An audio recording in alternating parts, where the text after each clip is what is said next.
belonging. We're just having fun. We don't care who sees what these music will have. Schools are no longer in an emergency situation. Teachers have been extremely successful in teaching virtually and valued ways to see what students are learning from a distance.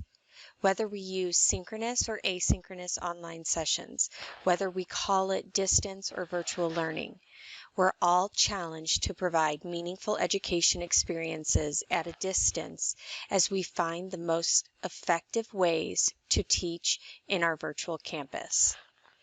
The learning is the same, but the shift comes in our practices. Formative assessment in virtual campus is possible, and we need to check for understanding and provide meaningful feedback. This video will provide some ideas to consider.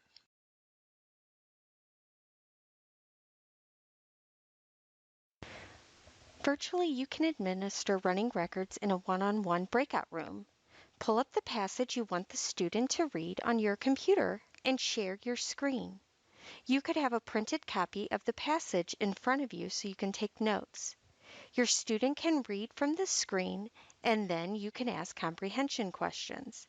It is extremely important to practice the skill of reading from a screen while also reading from print. After the mini lesson, the teacher can assign each student to a different breakout room. Then he or she can go from one student to the next to do running records during independent reading.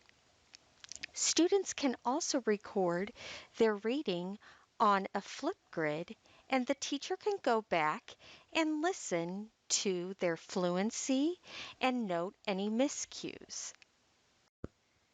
Please remember that conferring is not the icing on the cake. It is the cake.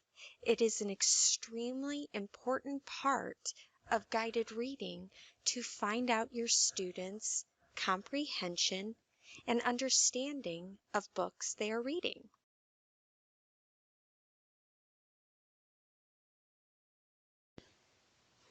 Entry and exit tickets are a great way to assess whether or not your students understand the new content you teach.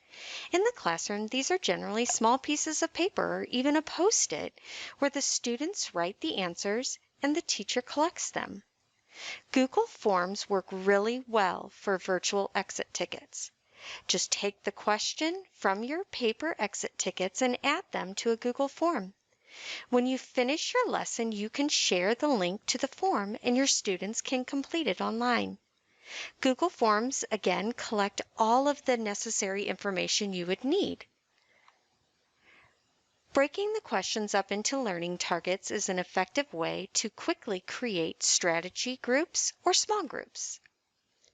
An exit ticket can also be used across lessons. For example, ask your students to tell you one thing they learned during the lesson and one thing that still confuses them. Students can also move their names in a Google slideshow or on a Jamboard if they feel they have understood the content provided or need more time working on the skills taught.